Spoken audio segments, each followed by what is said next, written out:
Hello. Welcome to a wonderful, wonderful Monday night. It's wonderful because there's like football going on or something, I guess, according to Cubbie's hat. He's given up on the Cubs, which I don't blame him. And he's just wearing 49ers, which, he'll just be disappointed again in a few months. So, and then he'll be back to being disappointed in baseball. So it's just this bad cycle that he's got going on. But there he goes. He just switched back like he knew the football season was already over for him. So Just getting it. anyway. We're 3-0. What are you Spring talking train. about? Listen, I've got no stake in the game. I just like to rise you because I can. So it's all in good love, man. But no, thank you very much for taking time out of your night to join us. And if you're watching this in the replay, well, thank you for taking time out of your day then, if that's the case. We do appreciate it. John's got some kind of crazy topic that he's throwing our way. Tonight I want to talk about, I want to jump in and talk about dance floors, what we've observed. We've all been involved in the wedding world for a number of years. And there's in the Midwest, Cubbie and I would have this experience more than you would, Dan. But yeah, I think you would still experience this a little bit, where when we start talking to DJs nationally, we end up hearing like trends starting on the East Coast and West Coast for us, and then they eventually work their way here.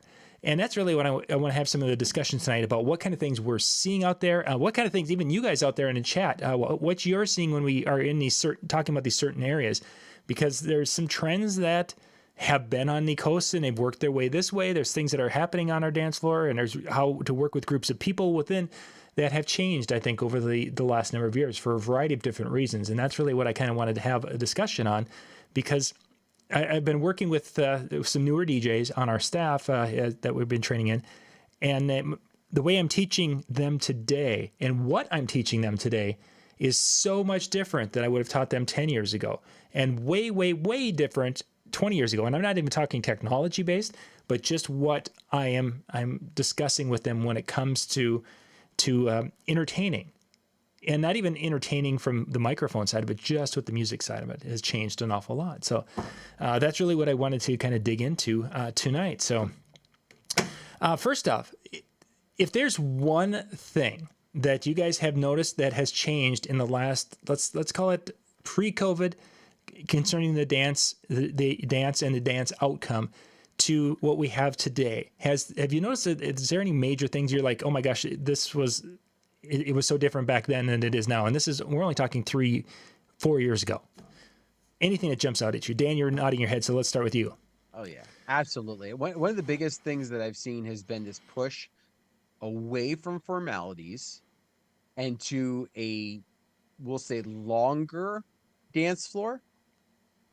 Just because, pre-COVID and stuff like that, there was still the push for formalities. There was still the idea that we were still going to do all of our parent dances and all the special things that we might do, and we were going to do full lengths on them, unless for some reason it was an awkward situation, then they might cut it short.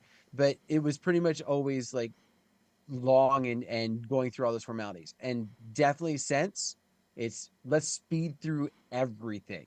Let's take the introductions down. We're no longer going to introduce every couple individually or even each person individually. We're now going to bring them all in at once, all for the sake of we want as much time on the dance floor later as possible. Cubbie, have you? Yeah, the traditions are going out the door. Bouquet and garters are not any longer. They just wanted to get to dancing. They want to stay to dancing. Shortened people's attention spans are so much shorter nowadays. So, you shorten up the father-daughter dance. You shorten up the mother-son dance. There's a lot of things that they just don't want to do. Cut the cake. I know this is not dance floor or anything, but cut the cake privately. They don't want to make a lot of focus on them or anything. So I think wedding receptions in general are trending to a non-traditional, whatever is cool and now type of a thing. And short edits is where it's at. You mentioned short edits, and let's talk about specific the spotlight dances. When was the first time? How long ago was the first time you had someone say, "Hey, can we trim this down a little bit"? When did that happen for the first time in your world? It's been a while ago. And I always tell my brides and grooms, I'm not going to just give you a time. I'd probably say 5 years, a little bit before pre-COVID. Okay. And I always tell my brides, look, I'm just not going to cut it off at 2 minutes. I said, just you'll look over and give me a nod, and then let me know, and I'll fade it out nicely. Reason being is I don't want her to be having a moment with her dad, and their only memory is the DJ cut my song off. So he's kind of waiting for them to give me like a little nod, not just a premature 2 minutes, 25 seconds. Because if they are in the moment and they're enjoying the moment, I want them to have that moment. Sure. And she might not realize that she's having a great moment with her dad at that time. Boys and moms, short edit of My Wish, you're good to go. Yeah. I got a 2-minute edit of short. If you guys want to let me know, I got a 2-minute short edit of My Wish. And that's like everybody's mother son song. That's funny. It's a joke between me and my daughter. Like, hey, guess what I'm playing tonight for mother son? She goes, what's that? I'm like, My Wish. Never heard of it. Is that a new one? So that's a new song. Yeah, that one, and because it's edited that way, like literally, it's a 2-minute edit. You wouldn't even know it was as long as it was because the way that I got it edited down. Nice, clean edit. Yeah, Dan, when did you? Go ahead. I was gonna say, I remember Randy Bartlett talking about this like years ago, before he actually went into pseudo retirement and then actual retirement, but to where he was a big proponent of the idea of having these short edits and having, especially for the parent dances. It's a little bit different, obviously, for a first dance, but for the parent dances, it gives them a chance to have that moment, but yet doesn't kind of draw on where, it's like, they're only going to talk about how wonderful they look and how proud they are of you and everything for so long. So it's a quick opportunity to get through it. I'm kind of with Cubbie though. I would say the first time I saw it kind of in a more regular pattern was probably about 5 years ago. Like I said, I'd have some before that would mention it, but it was kind of more like, I'm not real close with my parent. Can we kind of speed this along? I though go a step further. I don't like the fade out. I feel it becomes premature. I feel it if somebody in the audience knows the song, they know you just cut it. They know you just cut it down. So I will actually load the song into Adobe Audition and make my own edit where I usually take out a verse and a chorus somewhere in the middle and then splice it back together and listen to it. And 9 times out of 10, it almost is seamless. So that when you're sitting there, you go, oh, did I just miss a verse? I must have, because all of a sudden the song's ending. Like if they know the song that well, right? So if you build it into that, nobody really knows it was shorter. It just doesn't feel like it was long. So this year is the first year that it has become common. I've had here and there, probably the first time would have been about that 7-8 years ago. And it generally was, we were looking for a really short song for a spotlight dance.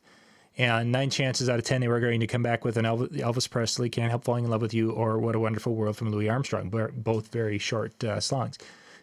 That's what a lot of folks, a lot had done. But it was the discussion was there. This year, it's almost every wedding is utilizing and specifically wanting to go. It's like 90 seconds. That's what we want. It's like, okay, can you listen to the song and kind of find where you're thinking? I mean, I can go through and I can do an edit. We can take the first verse and a chorus and then the last verse and put it together. And they're like, yeah, no, we want to do verse, chorus, out. 90 seconds. I've had 3 weddings so far that have done that, and I've got 2 more weddings, and we're doing the same type of a thing, different songs. And they're like, yeah, it's okay, just fade out there. And from my perspective as the DJ, then it becomes as we get to that point where they want it to be fading out, and it's like, ladies and gentlemen, the father-daughter dance, hey! And that kind of a thing. And over top of the music as you're fading it out. Michael was with, and he was taking it a point farther with the stems capability of virtual DJ, taking the vocals out. So the vocals drifted off, and then the music was there, and he brought it down as I was talking. It's interesting how that has become such a thing. And I don't know if it's because of that short attention span you referred to, Cubbie. Is it that, or is it just that? Because no, I think if it started several years ago with Vine, with being 6-second videos or 16-second, everything is just short nowadays. And then there's even an app called Cubbie that will take a TV show and edit it down to you for 12 minutes, and you get the whole TV show in 12 minutes. People, they just lost their attention span. They've just totally lost it. I think the onset of devices and things of that nature, like you can't even stand in a line at the DMV without somebody on their phone because they just can't be bored thinking in their own thoughts or whatever. They have to be doing something. either on their phone or something. I think their attention spans are just really, really low nowadays. See, and I was looking at, and I think the phone or the mobile devices has something to do with this, specifically with these shorter dances, is because we don't engage each other as much as we used to. Even if we're sitting in the same room, we don't engage. And I think when you get to the point of these dances, well, these people may now both have a phone and they haven't really been engaging as much as they would have done it 10, 15, 20 years ago. And to be able to get face to face and in essence be engaging someone that intimately is hugely uncomfortable. I mean, when we get together at DJ conventions, Cubbie, I mean, we're comfortable, sitting that close, but not most people aren't. No, it is. I don't want the focus on me. Mm-hmm. Like they don't want to do the Shulywed game. I know we're talking dance floors, but as you talk about receptions in general, I just don't like all eyes on me. I just like to kind of like, type of thing. And I think that also goes with the dances. They don't want to be the focus of attention, even though it is their day and everybody there is for them. They have an uncomfortable time with the focus being on them. I find it interesting you mentioned the 90 seconds. To me, that just seems so short.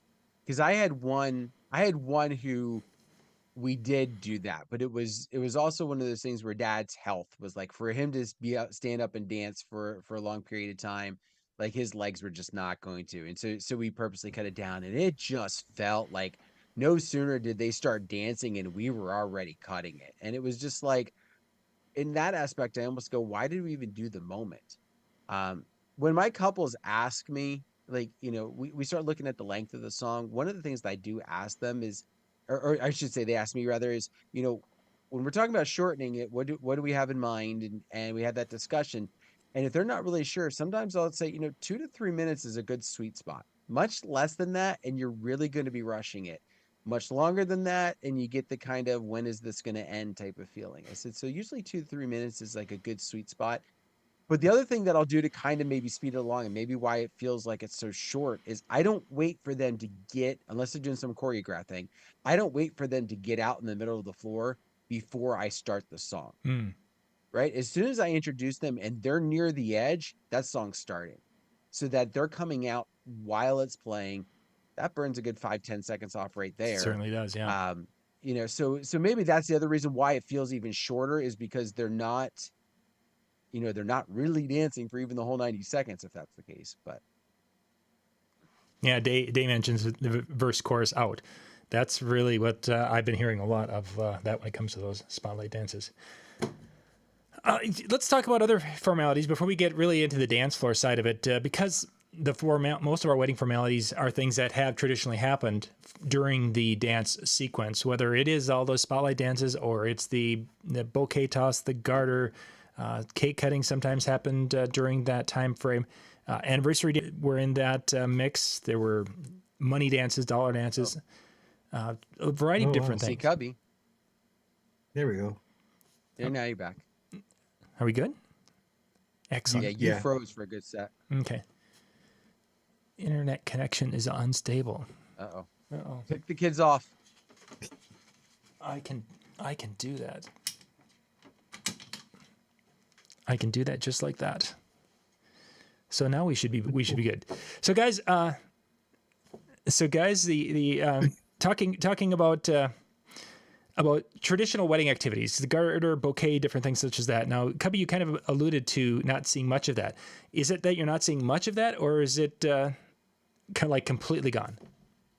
Well, today the bride was really interested in doing it. And I'm like, fantastic. How many single friends do you have? Well, I don't have any single friends. Okay, so maybe we shouldn't do it. I get into the conversations. How many single friends do you have? Well, I got a lot. Okay, cool. It's going to work. Or I have 2. Do you really want to embarrass those 2? Or do you want to, or maybe pass on it for this time? And then when I let them make the decision. Right. So a lot of times, sometimes they say no. And I'm like, oh, okay, cool. And garter's completely out. Oh my gosh, nobody's going underneath that dress anymore at all. I've had options where, I say, look, you can leave it at the DJ booth and we can just toss it or do a chug off for it. So he's not going underneath your dress in front of your mom and your dad and your grandpa and all that weird stuff. But again, years ago, guys thought it'd be funny to pull out pots and pans and long things from underneath the dress, Nowadays, under the dress, not even a thing anymore. Not even a thing anymore. But the bouquet toss, I give them the ammo for them to make the decision themselves. Like, well, how many single friends? And they're out. And some are out no matter what. But some I let them talk themselves out of it as going and talking about the numbers. Yeah, very much so. And we also offer a candy toss before the bouquet and the garter. So I get to talking about, well, how many kids are on the dance floor, or how many kids do you have attending? Do you want to do a candy toss where you can pelt them with Hershey Kisses or type thing? And some will do that instead of a garter, instead of a bouquet and a garter. They'll toss candy, sure, to the little kids, but they don't generally toss a bouquet. Dan, what have you been seeing? So very much like Cubbie, it's been rare, very rare that I'm getting either of those. I think this year I've had two. I've had two since the beginning of the year. One was just not this past weekend, but the weekend before, and they wanted both. Well, actually, it was kind of funny. They did garter, but they did not do bouquet. Now, part of that was because she wanted to give the bouquet to her mom. She wanted to kind of thank her mom for everything that she had been doing, so she gave her the bouquet. And so that was that. But then they decided to still do the garter. And I said, "You sure?" And they said, "Yeah, we still want to do it." I was like, "All right." I think they had like 4 single guys that came up. Is just kind of the way it happened. And then the other one, nothing. I mean, nothing. My viewpoint really stuck out. A lot of times, we start talking about that, and I ask them, I'm like, does your florist even include a tosser bouquet? Because that used to be the thing, yes. right? Like Yeah. it was one of those things where it's like, where they would have this cheap tosser bouquet that they would include in their packages, and they would do it. And now that's not a thing, so they have to ask. And so I think sometimes it gets nixed because it's like, well, I'm not really sold on it, and if I have to pay more for it, why? I can do it. Yeah. So I think that's been a kind of another kind of charge behind the change. But yeah, no, definitely, like I said, two for the year, and both of them were just kind of like not really 100% sold on it, just kind of maybe. Yeah. And that's what I've had is a few maybes when it came to that. And then we get to the day, they're like, well, let's see on Saturday what, and you get there Saturday and they're like, yeah, no, we don't want to do what X, Y, or Z, whatever it is. One thing, if you're looking for, if you have a couple who has a tosser bouquet and they're kind of like somehow it's included, or they decide to have, and they decide to give away their bouquet, but they're not sold on the bouquet toss. One of the things that I've done is if they're doing an anniversary dance, use that as the gift to the couple that's been married the longest. Sure. So it still has that moment. They're still getting rid of these flowers that they really don't have need for otherwise, and it makes another kind of awe moment for some of the guests. Yeah, nice idea. Nice idea. Yeah. Go ahead, Cubbie. I was just gonna say I never even considered them not even getting a bouquet anymore, because you're right. Back in the day, they used to be the selling point for florists to throw in the bouquet, to toss bouquet. Now I think of the expensive flowers. I don't know about you guys, but I'm not even seeing a lot of live flowers at my weddings. I see a lot of homemade silk and flowers that they're kind of doing themselves to save money. Yeah, again, that could be a reception trend. I mean, we know we're talking dance floors. Yeah. I don't know if I've seen a tossing. Again, we haven't done it, but I mean, I've not had a situation where the mother's like, "Oh yeah, but this tossing bouquet," it just hasn't. And that used to be a thing, is that the bride would lose track of where it was, or she never even saw it until, the florist had it in the box here, and mom has the box, and like all of a sudden it was there. I was always put on the cake table. Yeah. I don't know why. It was always put on the cake table or was setting on my table. It was one of those two every time. Yeah. I knew exactly where it was. Yep, on our table, that was a big one. So those things have gone. And in my situation, looking back 20 years ago, we would do an activity to set up the garter or the bouquet. We'd have activities around them basically to get the attention, get everyone either to get the attention to the bouquet toss, or after the bouquet toss to get everyone back on the dance floor. One or the other. We were doing much more interaction back then. It was just the thing. Taking those and the dollar dance out, that basically now has brought another hour plus back into our dances. Not that I'm not complaining or anything, but just the reality of it.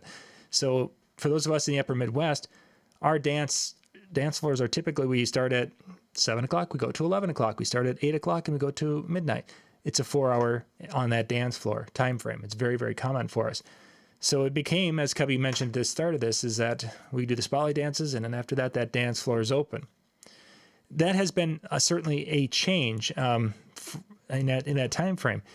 I'm going to jump back to those, but prior to us doing a lot of that interaction, and it was very common in my early years as a DJ, where we would start off, we'd do those spotlight dances, and then people would be basically for that first hour just kind of mingling. They'd be talking. They weren't getting out on the dance floor. No matter what you played, you could play the greatest of your. We didn't know the word bangers existed back then, except unless you were doing bangers and mash. And it just didn't. It was just like no one's going to dance before 9 o'clock. And I had couples conversations with couples, and they were like, "Yeah, no one's going to dance before it gets dark out," which made sense. 9 o'clock, 9:30, 10 o'clock in the summertime. And they're like, yeah, we're going to dance as soon as it gets dark. We're going to go, and then we'll go until midnight. Can we go overtime? And those types of conversations were had quite often. Don't get those anymore. It seems that that today, once that dance floor opens, people are engaging and getting out there, and it's like, okay. So it used to be that I had an hour of throwaway time anyway, and then you had these activities, which was another hour of throwaway time. So now I was down to a 2-hour really of people on the dance floor at most, and now I have 3 hours and 45 minutes where they're expecting, to be working that dance floor and to have that dance floor successful. Was that something that you guys experienced early on, that people were not as quick to get out on the dance floor as they might be today? So I used to build a set in that, coming out of the spotlight dances, if they were going to do bouquet garter and money dance, I would do a little set, and I usually would talk to my couples, and I'm like, listen, it's going to be about 20 minutes here. I want, if people respond, we're going to go longer. I said, but probably not going to go much shorter than that. This is a great opportunity. You've been in your dress and everything else. You're going to have to use the bathroom, and it's going to take a while. This is that opportunity, right? And so take advantage of doing that. When you get back, we'll get into stuff. And during that 20 minutes, it was sometimes I might have a floor that would take off right away, and I'd be like, okay, let's go maybe a half an hour. Let's push it a little bit before we go on to that next event. And other times I'm just like, man, 20 minutes can't happen fast enough. Yeah. But I would always build that in as kind of a throwaway time and use it for the standpoint that the bride could disappear and go to the bathroom, but we weren't going to lose people because we still had things to do. And that's one of the things that, and maybe we'll get there at some point, but that I feel has been kind of a complaint is, at least where we're at, and very similar to the Midwest, it sounds like we put everything up front, and then we have this dance floor, and so unless you're a dancer, there's nothing you're good left. to go. Yeah, like you're good to walk out the door. You've been there for what you need to be there for, and there's really no purpose for you to stick around. And so we've had these parties that then shrink fast, but then hold in that spot. Sure. So I know that was probably a little bit different direction that you were talking about, but that throwaway set was fine with me because I knew I would still have people later. Mm-hmm. So early on, Cubbie, did you have that? Did you experience that where you had the floor just no matter what you did was not going to be? Yeah, the first hour, like you said, when the bride and groom were out still talking to all their guests, it was hit and miss sometimes. Mm-hmm. But then about 8 o'clock, when I always tell my couples, wherever you guys are at, that's where the party's at. So when the bride and groom hit the dance floor, then next thing you know, it just picked up. Just had one recently where the bride and grooms stayed off the dance floor till 10 o'clock, just seeing all their guests, talking to all their guests, catching up and all the things. From 10 o'clock to 11, I couldn't get them off the dance floor. It was just crazy. Mm-hmm. But man, up until till the bride and groom hit that dance floor, it was like pulling teeth. I thanked everybody that was out there for the entire time. Like, man, thank you for dancing, Mm-hmm. But the bride and groom went out there. When the bride and groom went out there, the next thing you know, all the bridal party went out there with them. Everybody was out there. I mean, I think you just hit on something that maybe we don't necessarily think about as kind of also why, Jen, you talked about not having that hour throwaway time anymore. you know, a lot of our couples have said, they're, at least to me, the reason for speeding through all the formalities is because they want as much time on the dance floor as possible. So now they're coming out of those formalities, the dance floor is starting, and they're hitting the floor. So we don't have that hour of throwaway time because the couples are exactly where we want them to be. We want them on the floor, and it's bringing everybody with them. Whether they stay there or kind of ebb and flow, it's, it happens. But they're there because that's what they've said has been important to them, is they don't want the formalities because they want a bigger dance floor. And I wonder if that isn't really the key to that early evening success. Granted, the music is obviously going to have a level of importance, but I can go look back at some of the things that we played back. There's some of the same songs. And there's going to be people who are like, "Oh, you play Celebration." Hey, I've got people who are like, if I don't play Celebration in the first 3 songs, someone's going to come up and request it. It's just, that's kind of an expected thing. A lot of the music is pretty much the same or the same type in that first hour, but because of the bride and groom, it being more important to them, maybe the dance floor is, that might be a big part of why I've seen that level of change. We talk about the 8-hour rule from when the ceremony starts. You take it 8 hours later, and that's when people are going to start to leave at on a very specific time frame. So if it's a 4 o'clock, 4 o'clock ceremony, you might have people staying till 10 or 11 because you're getting 6 to 8 hours in when people start to go, oh boy, it's been a long day there. We have a lot of ceremonies that are at 2 o'clock. So if you do the math, come 10 o'clock, they're looking at their watch and starting to hit the door. Because of that hour we used to have, and then you added that 8 hours and the different things, there were many times that half of the crowd was gone, maybe 2/3 of the crowd were gone before the bride and groom and the dance floor actually got hopping, and then you're down to 25, 30 people. Now we get into a wedding that's going to be ending at whatever time it is. We start at the dance at 7:15, and it's like by 7:30 we have 2/3 of the room on the dance floor, and they're enjoying. But I get to 8 hours in, that the crowd is still going to thin out, but they've been playing and they've been on the dance floor and they've been dancing and having a good time, and then they left, compared to talking, and then they left, which I think is a big difference between now and 5 to 10 years ago. One of the things that I'm very thankful for now that it got moved up is it gives the photographers those shots, because they're going to be leaving, right? Like I don't, the time the photographers left before, when we had that hour kill or whatever time period it was, and when they're leaving now is about the same. You have some that stay till the end, but it's about the same period of time.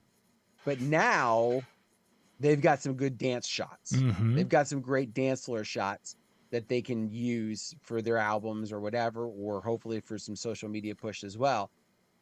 That I don't have to go, crap, man, they really didn't have a dance floor going because I really couldn't get them out there yet. They were too busy talking. They're there. It just gives them a shot. So I will say that's one thing I'm loving about that part. For sure. Definitely. So let's talk a little bit about the music specifically. Back, a number of years ago, when Uptown Funk from Bruno Mars, when it came out, it was one of those songs that we moved into our playlist pretty quickly. You can go back and when Flow Rida came out, Low, it moved into a lot of songs moved into our playlist pretty quickly at weddings, and I remember the discussion early on when we first were getting Facebook and DJs were getting together, or even back in the DJ chat and pro DJ time. The question was thrown out of, do you break new songs at weddings? And there were DJs who were like, yeah, I hear a hot song, I'm going to be dropping it at a wedding. And it was somewhat acceptable, and many times it would work. Today, you very, very seldom are doing something like that specifically, or you're even playing something that is probably in the last 2 years for a dance floor song, because they just don't have the results we're looking for. I would kind of disagree. I think it depends. So to the breaking song, no, and to be honest with you, I don't think that's happening anymore. The couples that we're getting are too in tune with where these songs are coming from. that you're not going to potentially break a song the way you could have before. Like you catch something that happened to play on the radio late at night, and then you picked it up or got sent to you through your pool, your subscription, and you're like, all right, that works. That you had that opportunity. You don't have that now. By the time that you can have it and you play it at the wedding that weekend, they've already been listening to it for a week or two also. It's just the way that it kind of hits. However, to the new stuff, I think it's you got to pick and choose with what's there. But I'm seeing a lot more response to some of those newer tracks, like a David Guetta, I'm Good. Um, some of the Nicki Minaj stuff that you have, especially some of the stuff that came from the Barbie track. Is it to the level that Bruno Mars Uptown Funk was? No. And that's just a whole different caliber of song and the way that that took off. But you can still have success with some of those new tracks. You just kind of have to pick and choose which ones you're pulling out. I'm with Dan. I think new tracks don't last as long as they back in the day. I mean, they come and then they go. I mean, but so many things are coming and going really, really fast. They trend hard and they trend out. But there's not any. I don't feel there's any. I haven't seen a longevity song, a good longevity song like a Bruno, Flow Rider Low. Dua Lipa. I'd give you Levitating. It's so good one to pull out. But it's in the Barbie soundtrack with Dua Lipa's hitting hard now. Mm-hmm. Yeah, I don't think things trend as long as they used to. They trend fast and they trend out, and the next thing is coming up. Everybody's always looking for the newest and the hottest thing now. Well, and I think if you look at the way songs are released, even to that point, so case in point, Olivia Rodrigo had her new album just drop, right? Leading up to it, she had Vampire, which kind of hung around for a little bit, but it didn't catch on, and so they released a new one. But then it was like three different tracks got sent through polls within like a week, it felt like. So I think in some aspects there's just a different way of like, we're just going to fire everything in your face because it's there and the album gets dropped, it's all available for download and streaming. But it's that splatter effect, and then if it dies, oh well, we got our quick results and gone. Mm-hmm.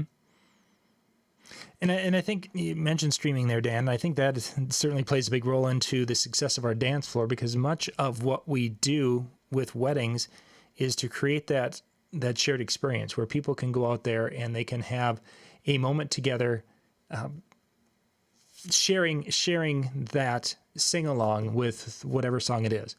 And I think that we have such a diverse group of people where there's going to be people in that room that, I mean, it used to be that you'd had some people who would listen to the country station, someone listened to the top 40 station, and someone, that was kind of thing.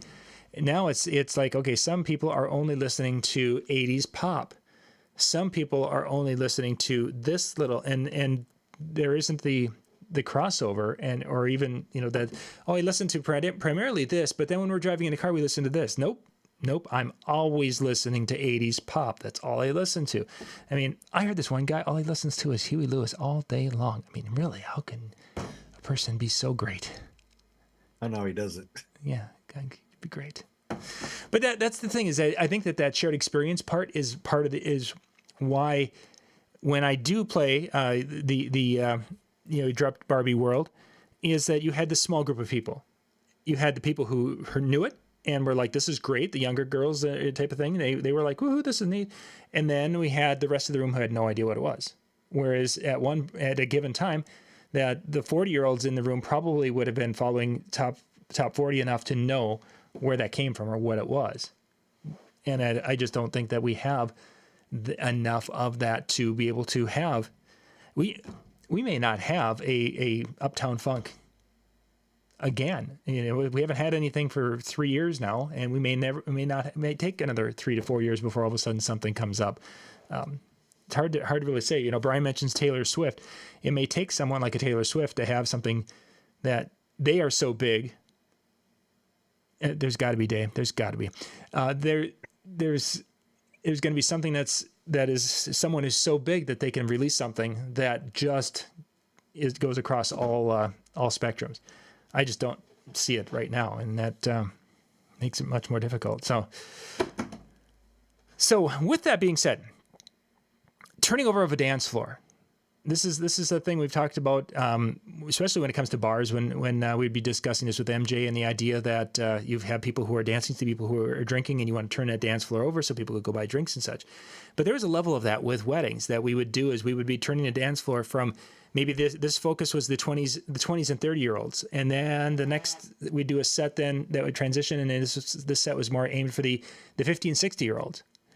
Do you still program your dance floor that way, or is it one of those situations that that has gone to the wayside? I guess I'll take it. He's like looking at me. I can tell he's like, all right, Dan, go ahead and take this. Yes, I do still program that way to a degree. However, I play to the majority more because I want to keep as many people as possible with that as I can. And one of the things that I also kind of, and it probably is not the best way to go about this, but if I cater to a group for a set and they don't budge, it's a long time before they get that set again. Right. And I'm not talking like they came up and they requested a song and I played it and they didn't come out. I'm talking like I'm watching them and I'm like, okay, this is a genre that I can hit and they are going to move. And I do. And they stay there. And I'm like, well, heck with that. This other group responded. I'm gonna play to them a little bit more, and so I do that a little bit more, especially when I do switch up genres. I do it a little bit faster now too because of that attention span piece, right? Like if I'm gonna get a set and that set's working really well, and I heard Mike Walter talk about this. I don't remember what, a couple years ago. The idea you want to make sure you're transitioning out of that a song early rather than a song late. And so knowing that, okay, this is a good time, I'm going to flip. I still got them. They know I'm good, so they're going to stick around for a little bit. I'm going to try and pull a couple other people in. I'm not trying to send them to the bar. I don't really care. If they do, great, whatever.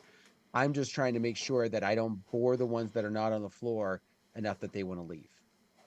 Good point. Cubbie?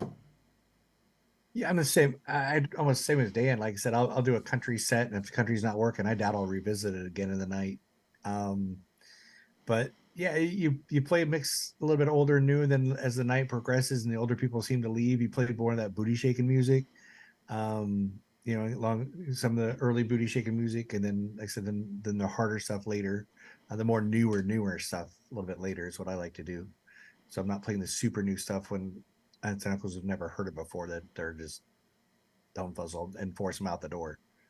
So I do try to keep it up to about 9:30, and then then it's pretty much all new stuff right after that. And when you're saying newer stuff, it's probably things that are 10 years.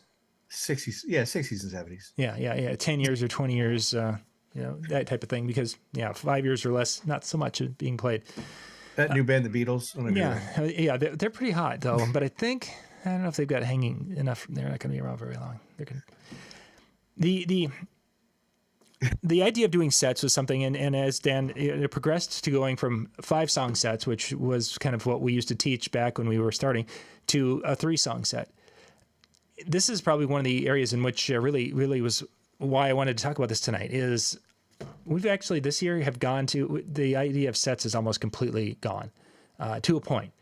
You make it 2 in the same genre, and then you're on your way to something that will take you to a different area. And the last couple of weddings, we were all over the board. It's like this eclectic flow of music, and yet it worked well. And another aspect that we would have these groups of people come out, they would dance, they would do their thing, and then they would drift off, and then we'd have another group that came in, and there would be crossover, and some people stayed there the whole night long, but there was a change of the floor. And the idea of that happening I don't see that as much, because you basically get people out there, and the only time they leave the dance floor is if they have to go get another drink. Otherwise, they're on there and on the dance floor, and they're singing along to every song, or they're dancing to every song. And it doesn't matter if it's a country, or if it's a hip hop, or whatever it is. This has been that thing that you get to that point of the night, like after 10 o'clock, and these people do not leave the dance floor unless it's a slow song or they have to go pee or get a drink. They're just there the whole time. And this is a discussion Michael and I were having, is that, so now do we go into quick edits? When we start doing quick edits, do we lose people? How does this work? When it came to getting in and out of things much quicker, and at the last wedding, we were very intentional with that to utilize more to see how would this work when you've got people who are there because you knew it was coming, and there's 35, 40 people who just are not leaving the dance floor because they're either going to sing along to it, dance along to it, or do a combination of the two. They just aren't leaving. And it's I've been doing some more of the shortening up songs and during the dance time frame, and going in and you get to the second verse and you're out. You get into after the first chorus and you're out into the next one. And that would have 10 years ago, I would have gotten people play the whole song. Don't do that. That was huge. Up here, I got chastised. And the first time I played a remix at an event, and people were like, "Oh, that's not the original. Stop what you're doing. Don't be funny there, DJ guy. Go play the proper version right now." No. You're not going to go down. Play the other version. Literally, this was what she did. So that going from that to the point now where, Turn Down for What? I played 23 seconds of Turn Down for What? And it was the build in the crowd, and they were just like, and went to the next song. And then I played a chorus from that song. And then I went into the next song, and they were like, they just absolutely loved that. And I don't know if I could have, not because of the tools and the technology, but I don't know if it would have been accepted 10 years ago. Right. The idea that the people are out there in a short attention span and everything's working together where a person can go and do these quick little mix edits, drop things in, and they're like, yeah, this is awesome. The one thing you do have to remember, though, and for those of you that are watching this and going, okay, they're convincing me I need to start, speeding up my mixes or whatever you might take from that. There is an element that you have to recognize, the part of the song that is the do not touch this. This has to be played, or you just butchered whatever time you spent playing that song. There's certain tracks that I end up letting go the whole way because I have yet to figure out a great way to shorten it up. And the piece that I need to play is 2/3, 3/4 of the way into it. And I know I need to get there. And I know I could probably do some stuff with some hot cues and stuff like that, but I just don't. And so I'll let the whole thing play, and it works in most cases. So be aware that that's there. You have to know your music to know, okay, this is the part that they're going to respond to, so I cannot get out. I did that one time with Macklemore Downtown. I got out too early. Oh, no. And they came over and was like, you got to play the rest of it. I need you to come back. You got to get, yep. I'm like, I'm not going back into it. So I just was like, sorry, the version I had didn't have that last verse. Yeah, bottoms up. You got to get to the Nicki Minaj rap. Justin Bieber, their baby. You got to get to the Luda. You know what I'm saying? There's, like you said, there's points. There's a lot of songs that near the end that you got to play. Know your music. Know your music. Know your crowd. And I think that was another discussion Michael and I were having, is that there's some songs that you have to play the initial part of the song, even though it may not match in or beat mix in all that well. That it's such a critical part of the song, whether it's at the beginning or the wherever.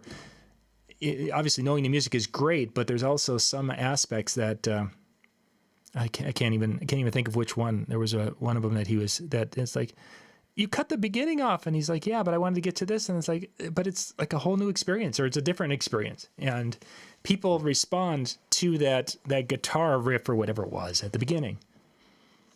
So one of the things that you can do for that, and this was something that Mike Walter does with his cue points, is he has cue points set up for the different choruses along the way. So if he has the full version, right? And so he's getting it set up, and he talked about using with the Flow Ride Low, right? And so you get the apple bottom jeans, and every time he's got apple bottom jeans in the song, it's a different cue point. So if it's coming up on this one and he's like, all right, I need to get out of this, but I need to jump more to the end, he'll hit the one for the end, and it'll speed past all the stuff in the middle that can be skipped over without an issue. You can do some things like that to where you get the stuff at the front, you get the stuff at the end, and you're kind of basically making a short edit of your own on the fly. See, that would be way too much power for me, because I would look at it, because that's one of the songs that goes over pretty well wherever right now. It's still I would have the longest version of Low. It'd be like, ooh, hey, I can get by myself another 3 minutes. Toot. Cue point 1. Ooh, look at there. Grandma's still going. Oh, let's get another 3.5 minutes, Grandma. Cue point. We had a 73-minute version of Low. Yes, you did. And it was great. It was great. Let's see. There is the Brian mentioning that there's not enough solid new material to fill a night. For what we do, I would agree. For what people, like MJ and others do when they're in the clubs, and even Brian's been playing in some clubs. Depending upon the club, some clubs, the new stuff, and you can find enough because the crowd is that type of a crowd. Many clubs, somebody mentioned earlier that they work in a club and it's 80s remix and redrums is what that club is. Obviously you have to know the audience. But for what we do as wedding DJs, there just isn't enough to really get out there and keep that going like we would like it to be. And I don't really see that trend changing too much. For those of you that do school dances, I mean, you can look at the request list you're getting from students, and sometimes I think it depends upon the school, but a lot of the schools and stuff that I saw with them over just the past 2 years, even some of the more urbanish type of schools were giving me, 90s, were giving me early 2000s stuff that was, created before they were born. Yeah. And was going over like it was the hottest song ever. So I don't foresee this trend towards some of the older songs working as going away as the new age, comes into weddings. I think you're still going to have that. They listen to some of those older things and they like some of those older things. And so they're still going to have some of that staying power with those tracks. And I think some of those older tracks, because they, maybe it's on a video game. I mean, literally the kids, my boys were playing, multiple kids in the same house are playing online video game of some sort.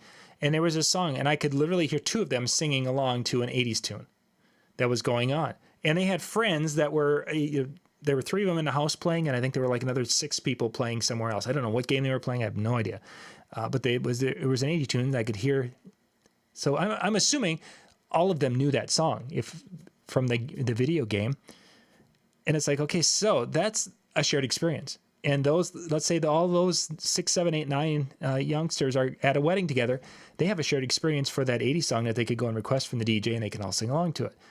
I think that's why we're going to have 90s and early 2000s or wherever that are going to fit into that area where they're going to have longevity yet because we have that shared experience. Can I say there's one thing though that's driving me crazy with the trend of the dance floor, and this is the thing that I don't like. So we speed all through the formalities, all with this idea of getting this longer dance floor. And as you've mentioned, John, now these dance floors are becoming 3-4 hours long. And when I think about the bars and the clubs in our area and the time that they're even open for you to go in, get a drink, dance, and have a great time. Our wedding dance floors are going longer than these bars are open, right? Like the DJs in our area, they're lucky if they start at 10. They half the time they're not starting until 11 or even really starting playing live until midnight, and they're done by 2. So like I find it so kind of funny that our couples are really pushing to have these really long dance floors that are probably double the amount of time they ever spend in a bar or club. They're wanting a longer dance floor than they ever experienced in their life in a completely different setting. Mm-hmm. That was just one of the things that, like, as I sit back, I'm like, you're trying to save 5 minutes here, 5 minutes there, all with the idea that you're going to have this super long dance floor. And you never had that dance floor before. It's not like every time you went out for 5-6 hours at this place. And so it's like, all right, if we do 4, that brings back those great memories. This is longer than you've ever experienced in a club. Mm-hmm. So. And then that's just I'll get off my soapbox. And then you add to that is that most of the time they're not thinking about my day starts at 8 a.m. to get my hair done and to get this and get that and pictures and all this.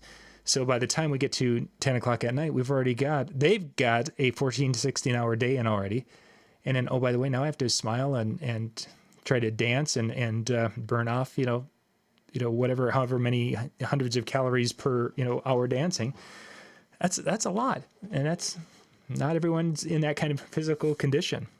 And they haven't slept for 2 days because they're up worrying about what's going to happen. Yeah. And then they're emotionally roller coasters. So they're emotionally drained and stressed out. So their whole day's up and down, Yeah. Yeah. By night, and a lot of times I'm like, what time do you usually go to bed anyway? Well, we go to bed about 9:30. So you're really going to go till midnight? You really think you're going to go till midnight? And then you talk about like a lot. And when I wrap up my conversation, like, well, what can I expect on the dance floor? Are your family's big dancers? No. Who? And you're going to dance for 4 hours, And so we talk about a lot of those things. Mm-hmm. Like, what can we expect? Then I share with them wherever you guys are. That's where the party's at. And that is literally wherever. If you're outside having a smoke, that's where the party. If you're over at the bar, that's where. If you're in a bathroom all night, well, that's pretty sad. It's not much of a party in there. Not so much. No, not so much. So yeah, Thunderstruck drinking game. That's something actually I've been hearing. More, not specifically Thunderstruck drinking game, but there's been a few drinking games that have happened, but they've all happened. This summer, I think I've had 2 or 3, and they've talked about it, but they like do it just before the introductions. It's like they do it outside, and it's like everyone has this thing, and they start on, and they have to all chug the drink, and whoever's line is done first with it, and whatever. I haven't done Thunderstruck I've been in a hearing while. stuff related to the Thunderstruck. I haven't run into it yet. I think it's going to depend upon your type of party, whether you're going to run into this or not. Just one of those things to be aware of. If you're suddenly seeing that song popping up on request lists, there's a good chance there's an extra reason for it. I'm not saying it's not a great song that might show up. It's just the timing of it now showing up. Yeah. I haven't. I've just been. They talked about drinking games, so that's something that I've never. Kind of like Dave, that didn't want to be affiliated with a drinking game specifically, that we were promoting it or pushing it or whatever. So we just. I've never gotten involved with any of those yet, so doesn't mean they don't exist. It's just that my couples haven't asked me to, MC it or whatever. So. Alrighty, well, gentlemen, our time is up. Let's see. So tonight, next, Hanging with Howie out at www.djntv.com/chill. Go out there. That's our chill room. That's where we have the Zoom room where you guys can go hang out and talk shop at any hour of the day. There's people in there off and on throughout the day, throughout the evening. Evenings obviously are the most prime time after like 9 o'clock Eastern. And then on weekends after the show, this past weekend, there were some folks in there again overnight, Saturday, Friday, Saturday, and Sunday night that were hanging out and having a good time chatting. So change. I want drinking each time Thunder is said. Yep. That's how it's played. Yeah, every time they say Thunder, the next person to the right's got a drink or whatever. I don't know how they do it. I mean, the way I do it, Thunder, they drink, Thunder. There's like 3 spots in there, like a guitar solo. Somebody better have a pitcher of beer, not a can of beer, because he's got to drink till they say Thunder again. And there's 3 times in that song, at least three times that somebody better have a pitcher of beer instead of a can of beer, because that poor guy is gonna drink for a long time. Yeah, I was gonna be feeling sickly a little bit later. Ugh. Yeah. Anyway, we'll let that go. Excited. That's all good. So yeah, we get tonight, Howie, jump in there. You can hang out. They're going to be, they record on Monday nights, and then after that it's open chat. You can hang out and talk. Tomorrow night's Tuesday night music chat is it's at 10 o'clock Eastern, and that will Brian and Jay and John and Howie and Matt and Eric have been in there talking music, and they're going to take you down some deep trails once in a while, but they've got some really interesting information that they share back and forth from some of the things that they have experienced and been involved with or have learned over the years when it comes to the musical side of things. So, and then Wednesday morning, Dan's got his little video. Mine drops tomorrow morning. And and that kind of wraps up our week. There'll be a couple of shows that stream on Wednesday night, of course, also. So check those out. And we need to get going because Howie's up in 5 minutes. All right. Well, on that note, again, we do want to thank everybody for stepping in and joining us. Love the chat interaction as well. A lot of you are dropping your pieces and what you've seen and what's been particular to your area. And, here's the thing. My guess is that if this hasn't made its way to your area yet, the things we talked about tonight, that it's coming. And some of you may have been like, we were there 6 months ago. Yeah, and very well might have been the case. But we do appreciate you and for spending your time with us, and we'll see you all next time. Everybody.